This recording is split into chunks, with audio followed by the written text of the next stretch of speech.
Okay, let me share my screen to you guys.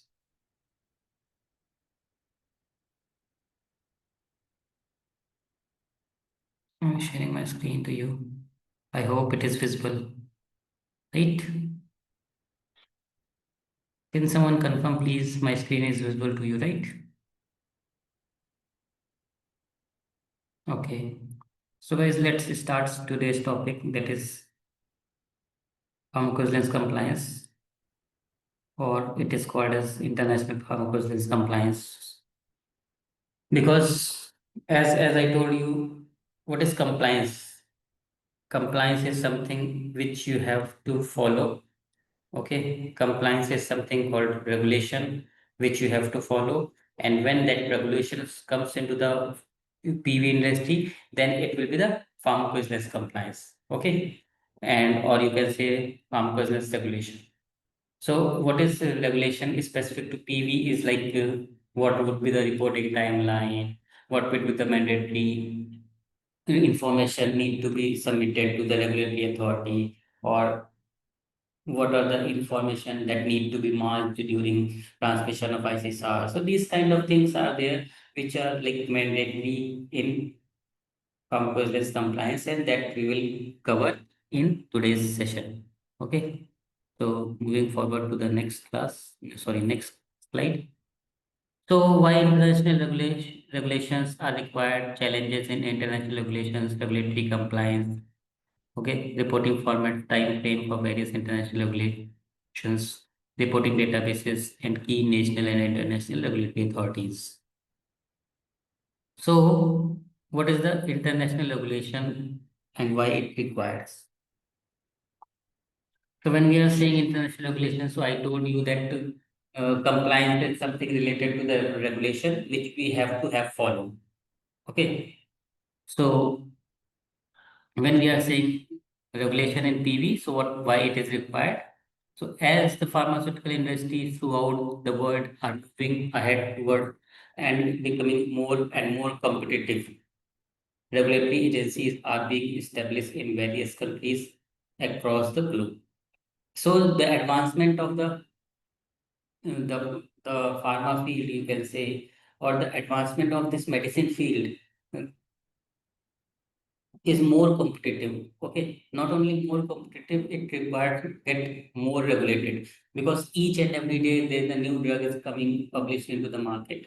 Okay, launching into the market. So when so many molecules are under study, so many molecules are getting launched into the market. So we should have a proper regulations for each and every molecule that if some liquid formulation is launched, then what would be the standard for that? If some tablet formulation is that, then what would be the standard for those tablets?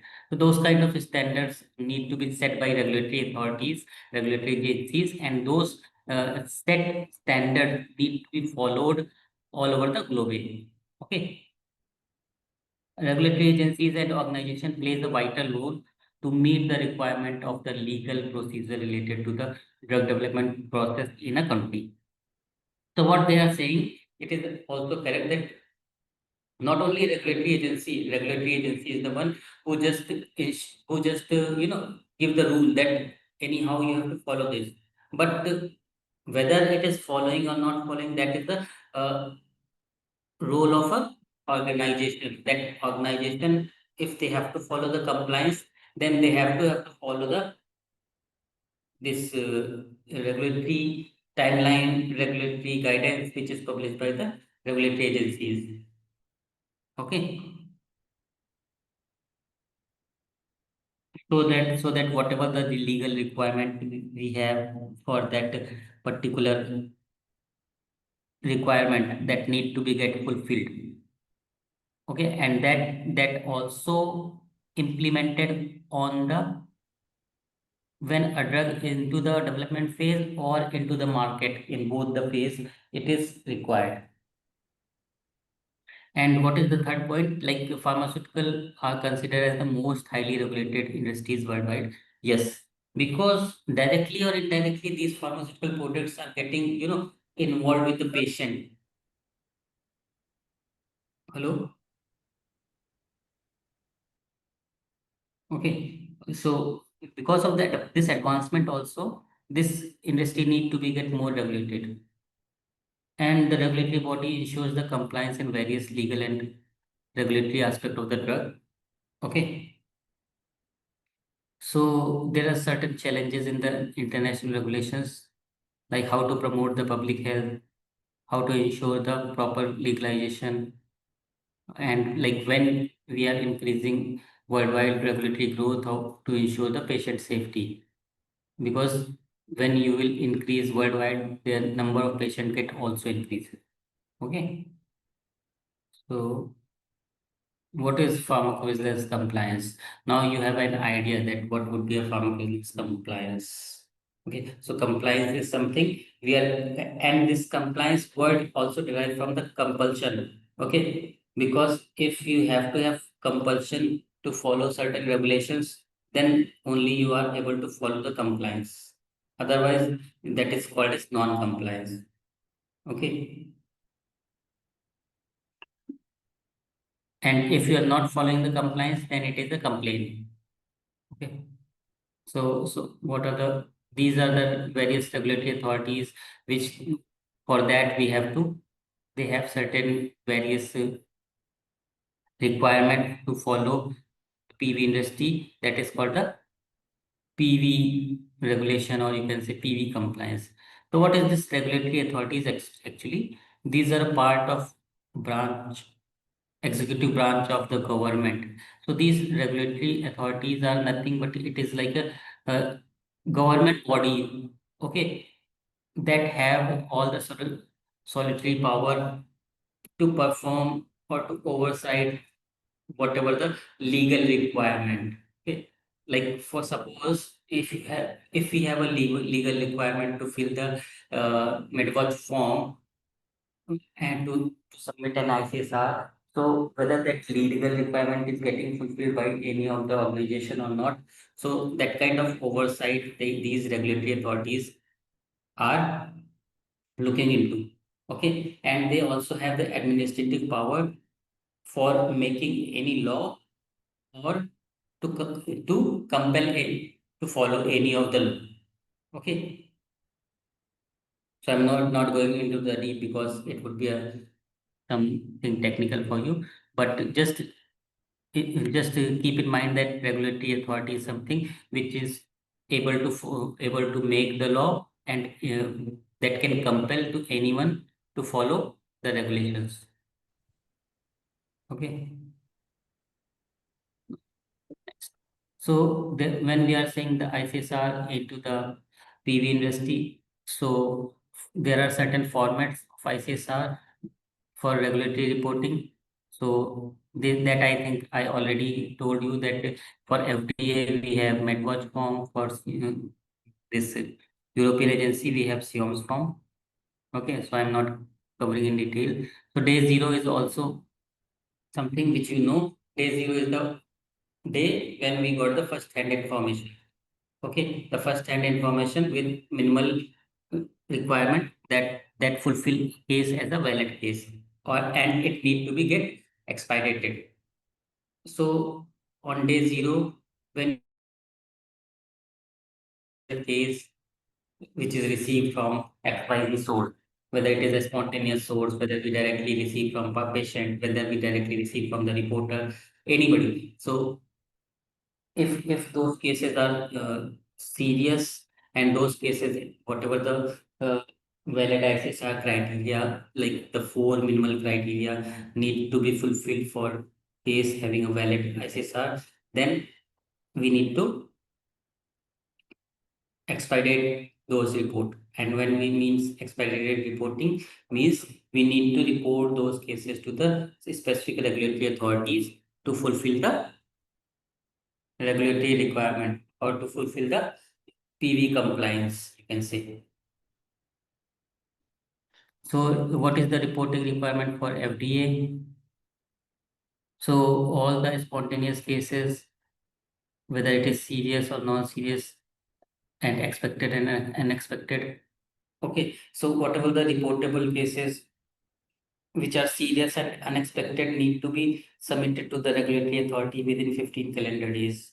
Okay, when we are saying calendar days means it is a calendar days, no business days.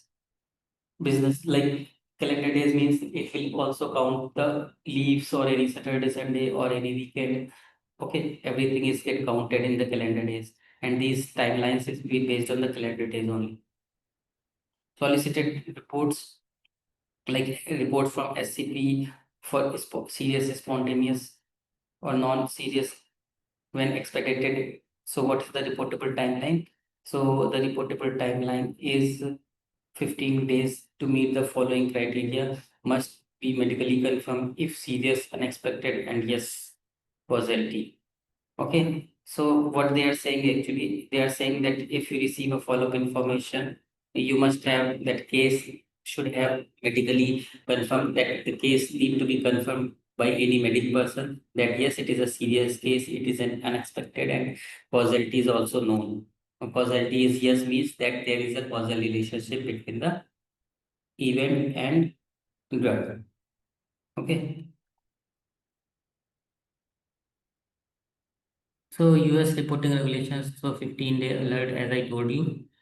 Okay, so the licensed manufacturer shall report each adverse reactions event is both serious and unexpected, whether it is from foreign or domestic, as soon as possible, but no later than 15 calendar days of the initial receipt of the information by the licensed manufacturer. So what they are saying actually, they are saying the same which I already explained you, that whether the case is serious and unexpected even from foreign or within the country, even like for US, if a person taken some US product, because you can get import or get exported that product into the country and is without outside the country. So if someone like if US manufacturers are sending those their products to global market. So yes, if any person from India taken some US manufactured product, so it is a foreign report for US company. The patient from India has taken or consumed the drug which is manufactured in India, sorry, which is manufactured in US. Okay, and they have experienced the adverse reaction into the India because they have taken that medicine into the, might be possible they have taken it online or they have get it from post by the manufacturer itself. Nowadays you can order anything globally as well. Okay, so what I told you that 15 calendar days, within 15 calendar days it need to be get reported, and how you will count the 15 calendar days based on the day zero. The day zero is the day when you receive the initial receipt information from the license holder or from the manufacturer. Okay. The licensed manufacturer shall complete the reporting forms designated by the FDA for each. So what they are saying that whatever the designated forms, whether it is a Medwatch form, whether it is a FDA form, or any, if it is a vaccine case, then there is a whereas vessel form. Okay. So these kind of things they are saying, and that need to be submitted, okay, within the timeline.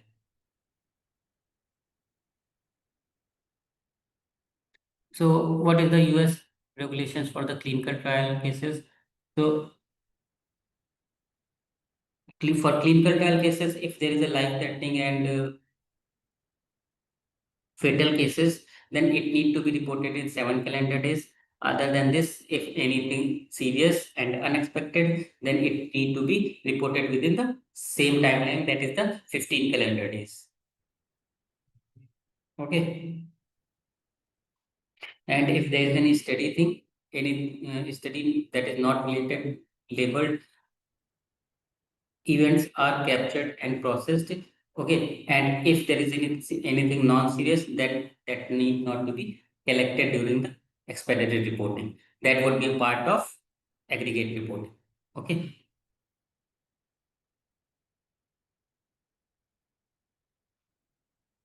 So what is the reporting requirement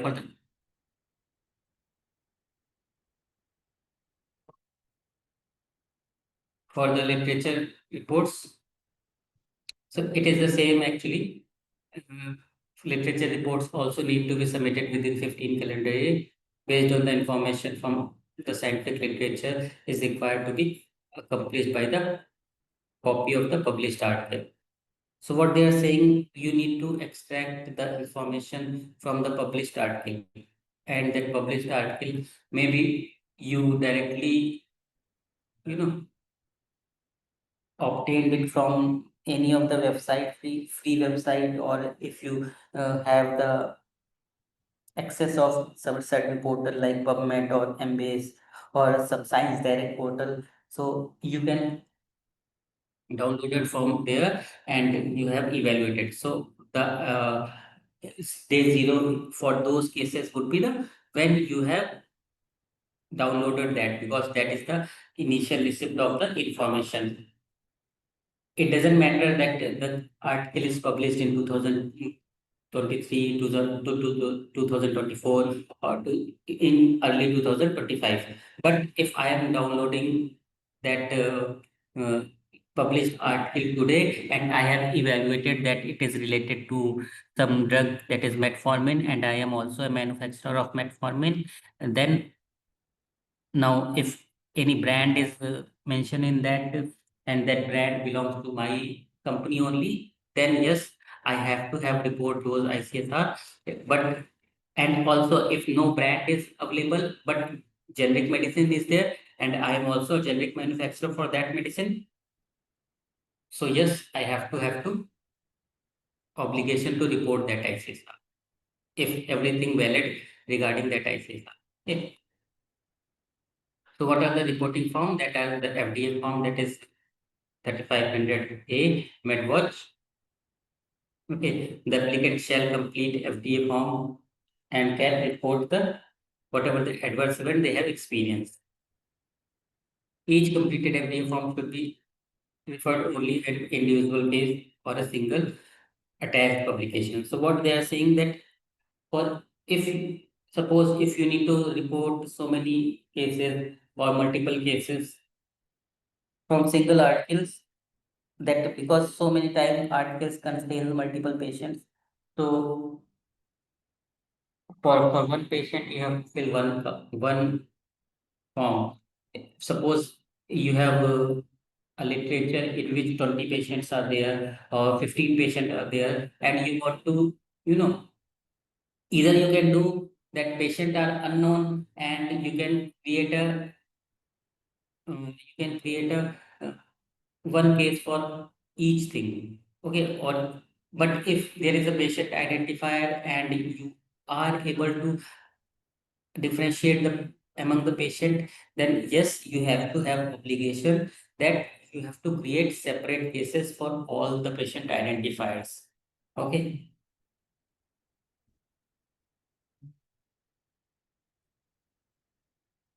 So reporting format is MedWatch, I already told you, and for the in FDA and what how that MedWatch looks like, MedWatch 3500.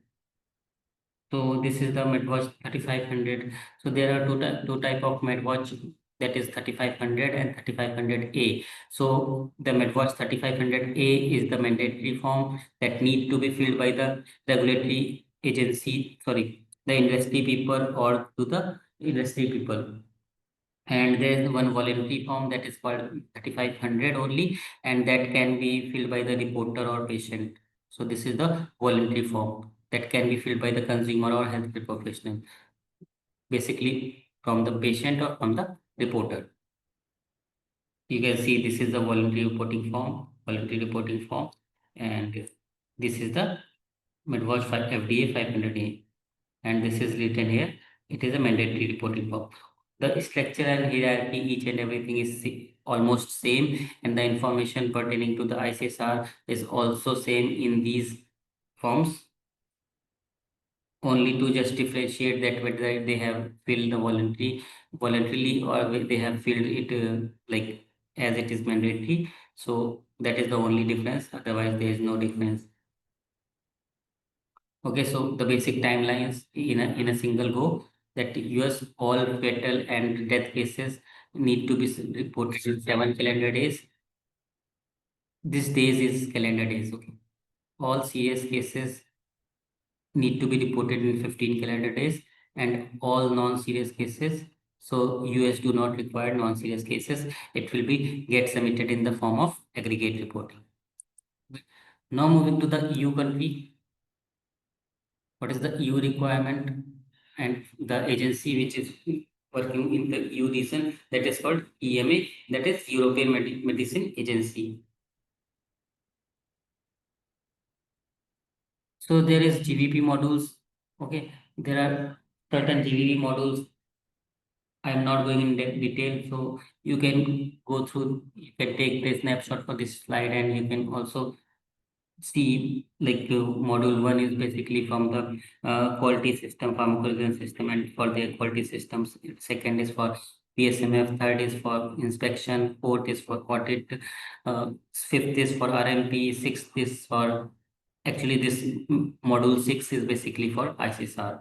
Okay, seventh is for PSUR, eighth is for post authorization safety studies, ninth is for signal management, tenth is for process for additional monitoring of any of the medicinal product.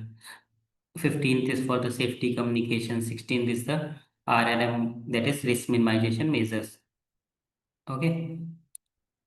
And there are certain annexes for these GVP modules. So why I'm saying these GVP modules? Because these are also regulation, and these are regulation inside the EU region. What we have seen previously is basically in the US region. Now these are the regulations in the EU region. And when you are saying regarding the ICSR, so you have to follow the specification which is mentioned into the module 6. Okay. Every time people who are processing ICSR, they are saying or talking about the module 6. So along with those module, they have certain annexes. So these are 5 annexes. Like annex 1 is basically for definition, second is for terminology, third is for template, fourth is for the some list of pharmacovigilance guidance document, and fifth is some additional guidance document which is not a part of annex 4. There are certain special consideration is given to the certain kind of populations, or you can say based on population or based on product.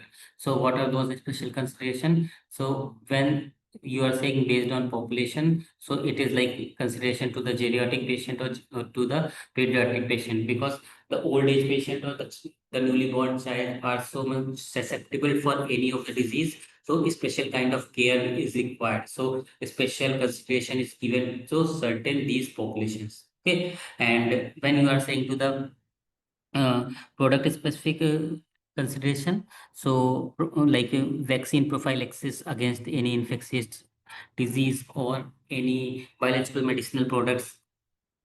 So these kind of things, we why special consideration for these products? Because these are, when we are saying biological, so these are the biological products which are originated from the biological itself. Okay, like maybe from blood or maybe from serum.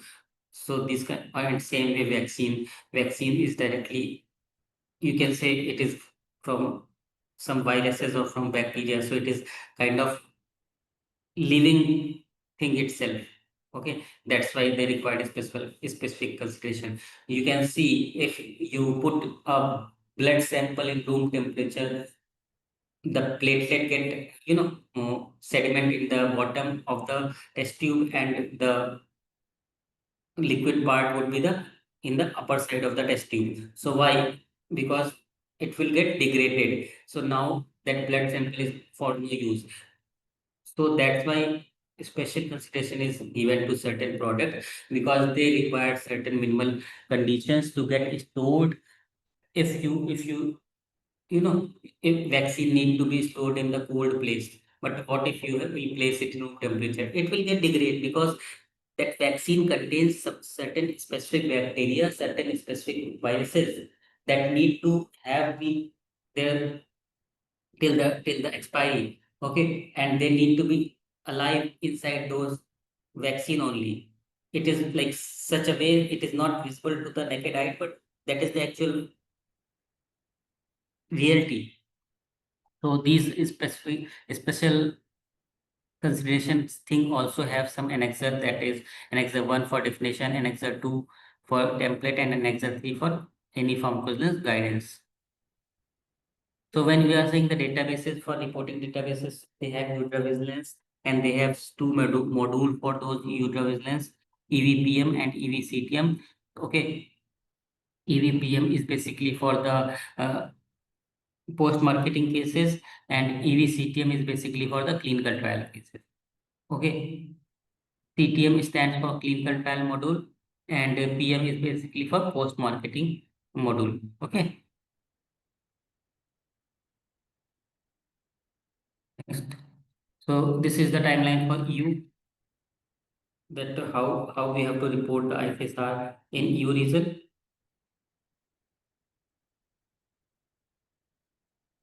So like all serious cases need to be reported in 15 calendar days in EU.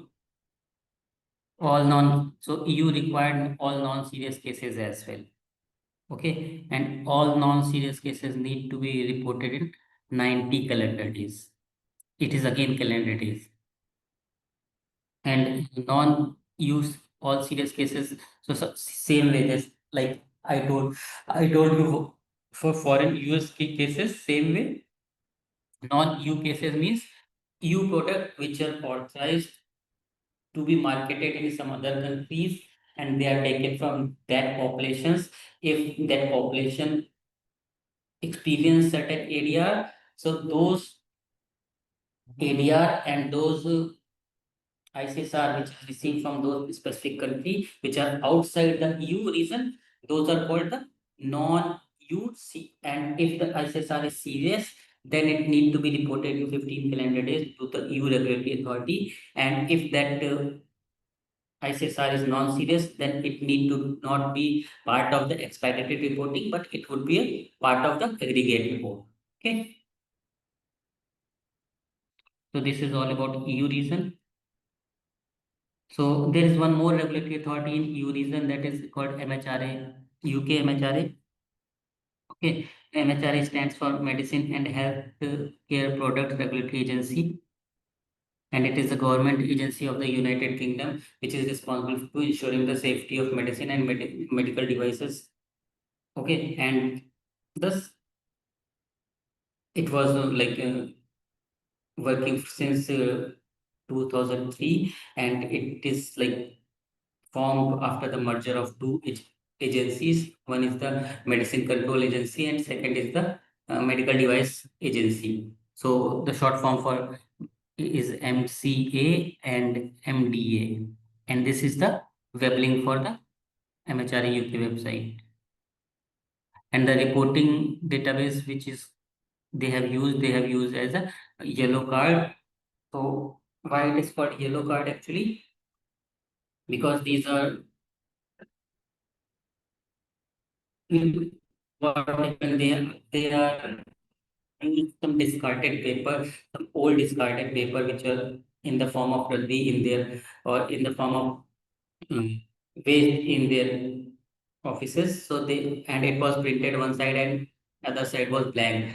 So they utilize those paper as a, and they are pale yellow in color because they are very old paper. That's why this name comes into the picture, that yellow card. Okay, so this is the sample for yellow card. So every information which is required is mentioned here, like it is related to the person. Okay, it is the suspect side effect. Okay, it is the medicines. So everything is there.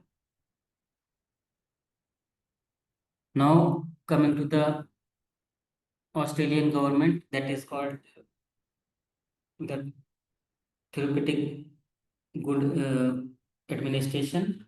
Okay, TGA is also called, it is also called as TGA. So the reporting requirement for TGA, that is therapeutic goods and administration. Now see what are the regulatory requirement for those. So two-tier reporting systems in for these kind of actually in TGA. So first is for SSI, that is called significant safety issues, and OSI, that is called other safety issues. Okay, so these are certain short forms for these and require the urgent attention of TGA. So what are the significant safety issues that is required very urgent attention by the TGA authority, and certain which is like very emerging safety issue and very life threatening, those need to be reported into the 72 hours. So that is called as the 3 calendar days. Okay. And if there is not the emerging thing and it do not require urgent attention, then it need to be, and it falls under the other safety issues, then it need to be reported in 30 days. Okay.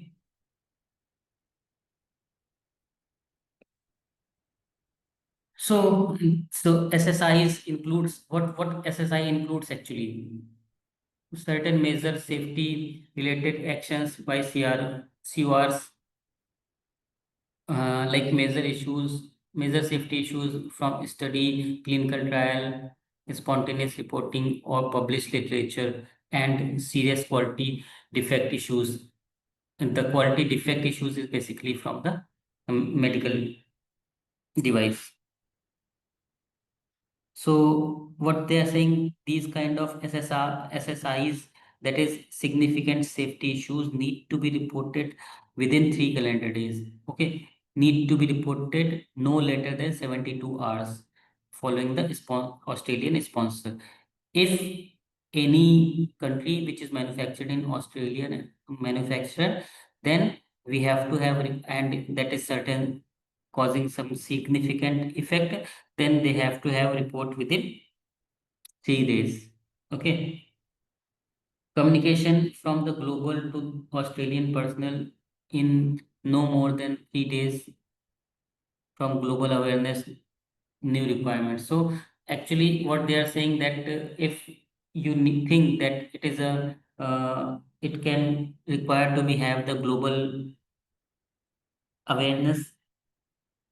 What happened in the case of corona, that China faced the some lethal effect from some virus. So picture, and they are, you know, set an advisory. They are published some advisory to all over the globe. The same way, if based on the Australian experience, if they need to aware to all over the globe, then it need to be also communicated within the 3 calendar days. Notification via medicinal safety issue web form. So these are various reporting medium through which they can do the initial reporting. Does not require a complete internal assessment at the time of notification. So what they are saying, as the timeline is very less of 3 days, 3 calendar days, so complete internal assessment do not require at the time of initial notification. Once you need to just notify within 3 days to comply with the compliance, and later you can add more information. So what is other safety issues? Safety issues that do not meet with the definition of SSI must be reported within the 30 calendar days following the Australian sponsor awareness of an assessed safety issue.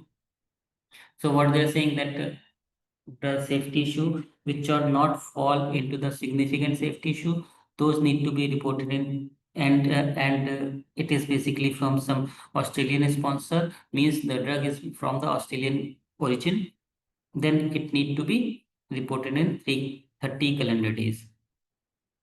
Your procedure should be ensured that OSIs will be communicated from the globe to Australian personnel in the timed manner. So yes, so what they are saying, if people were not part of Australia, but people still taking, as I told you in the case of USA, what we have seen in the case of EU, that non-EU cases, same way, if non-Australian cases like the patient which are outside the Australia, they have consumed some medicine which is manufactured in in the Australia, then that also need to be submitted to the Australian authority in the timely manner.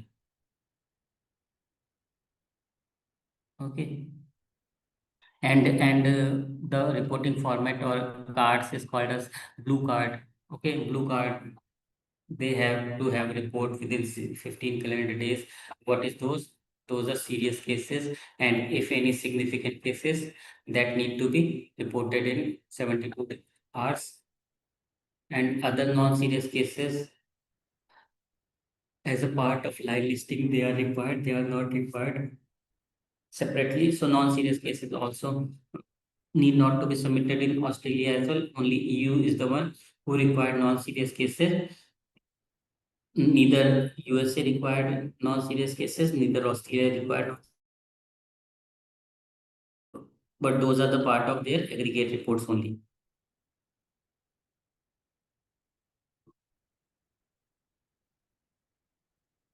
So there are few international agencies.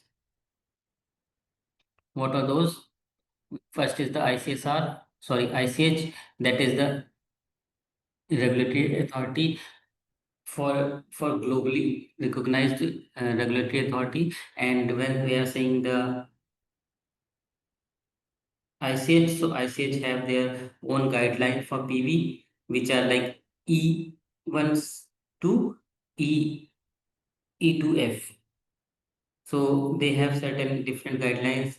Something for some is for PSUR, some is for pharmacovigilance, some is for pharmacovigilance planning, some is for DSUR. So you can see this in detail. I'm not going in depth. Same way, we have one more international regulatory authority that is called SIOMS, and SIOMS have their guideline in the form of SIOM working group one, working group two, three, four, five. So when a country which is just developed and they do not have their own regulations like USA have, like India have, like EU have, so in that scenario, what they can do, they can follow these internationally authorities guidance. Okay, or if anyone is want to establish their own PV, so they can mimic these guidance which are published internationally. Okay, so this is the format for the SIOMS form, how SIOMS forms looks like. So this is just a format for you. Okay. So there is one more international regulatory authority that is Uppsala, that is uh, part of WHO. Uppsala stands for, UMC. UMC stands for Uppsala Monitoring Center. Okay, so they are also working for the same to collection of the drug, to monitoring of the drug. So if you do not have any regulatory agency inside your country, you can follow or you can report ICSR to WHO or to UMC. And if you have, the Indian government also committing their ICSR to UMC only. The program that is running in India by Indian government, that is called PVPI, that is Pharmacovigilance Program of India, is committing their ICSR to WHO database itself. Even they have the database is called VG Base or VG Flow, is provided by WHO itself. Okay, so there are some other key authorities when you are saying international. So international ICH is there, WHO is there, SIOMS is there. For USA, it is FDA. For UK, it is MHRA. For Australia, it is TGA. For India, it is CDSCO. For Canada, it is Health Canada. For Europe, it is EMEA, that is European Medicine Agency. For Japan, it is PMDA. Okay, that is called Pharmaceutical and Medical Device Agency. There are certain other more agencies for the specific countries. For Germany, it is BMFR, Federal Institute for Drug and Medical Device. For Hong Kong, it is Department of Health Pharmaceutical Services. For Italy, it is Italian Pharmaceutical Agency, Ministry of Health. For Singapore, it is HSA, that is Health Sciences Authority. For Sweden, it is MPA, that is Medical Product Agency. For Brazil, it is Agência Nacional de Vendancia Sanitaria. Okay, so I believe that's all. So these are the pictures for the logo for these regulatory authorities. How Health Canada look like, how CDSU look like, okay, how TGA is there. TGA you have seen in detail as well. These I have shown you in detail. WHO you have seen, ICH you have seen, PMDS basically for Japan. Okay, so these are some standard logo for all these agencies which I have told. So I believe that's all. Yes, so there's a quiz coming for you guys. So now you can unmute or you can start typing from your end. Coming to the question one, guys, what is your answer? Dash is the FDA reporting system for adverse event.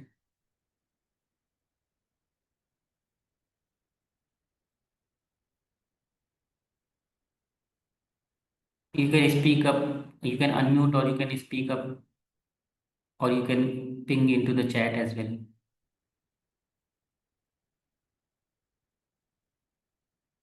What is the answer for first question? Dash is the FDA reporting system for adverse event. Guys, are you with me or not? Hello? I can see there are so many participants, so let me take the names.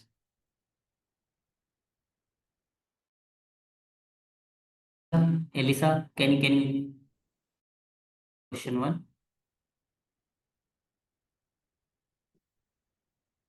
So Rachna is saying, Rachna MS is saying MedWatch. Okay. Uh, Stands for this. So yes, Rachna, you are right. What is stands for this MHLW?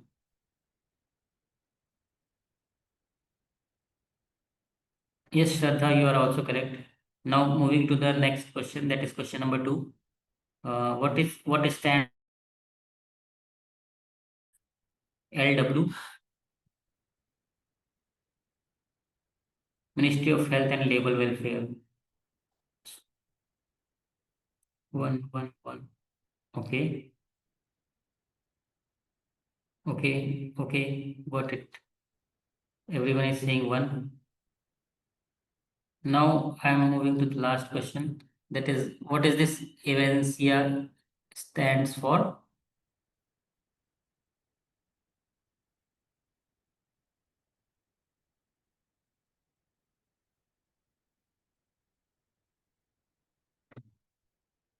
Whether it is Agencia National D, someone is saying three. Okay,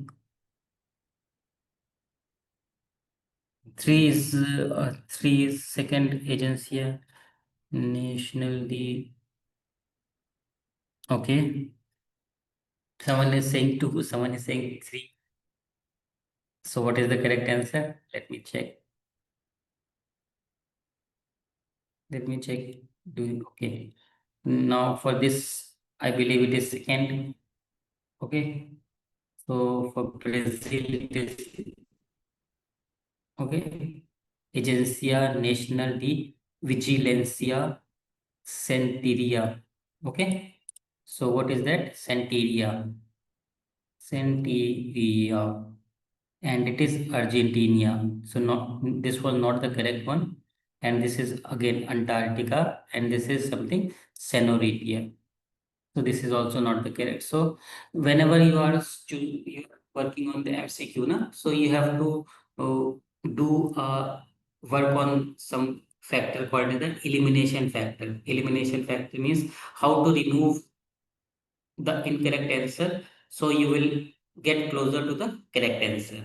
Okay, that is called whenever you are solving MCQ, that is called as the elimination factor. Okay, so that's all from my end, guys. Thank you very much. If you have any queries, I'm stop sharing and you can ask me any query if you have, or if you have any query, you can ask in the chat box as well. Yes, Utkarsh, your answer is right. Second is the correct answer for the last question.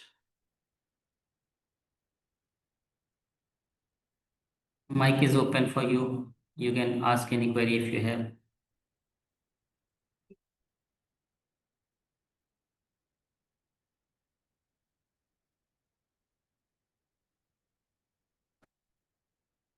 Speak up, guys. Forum is for you. Did you know what is PV compliance from today's session? Can someone brief me what is PV compliance?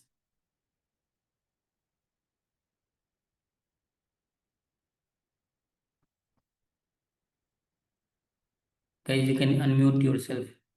Aman, Lokesh, anyone? Nishita, Reddy,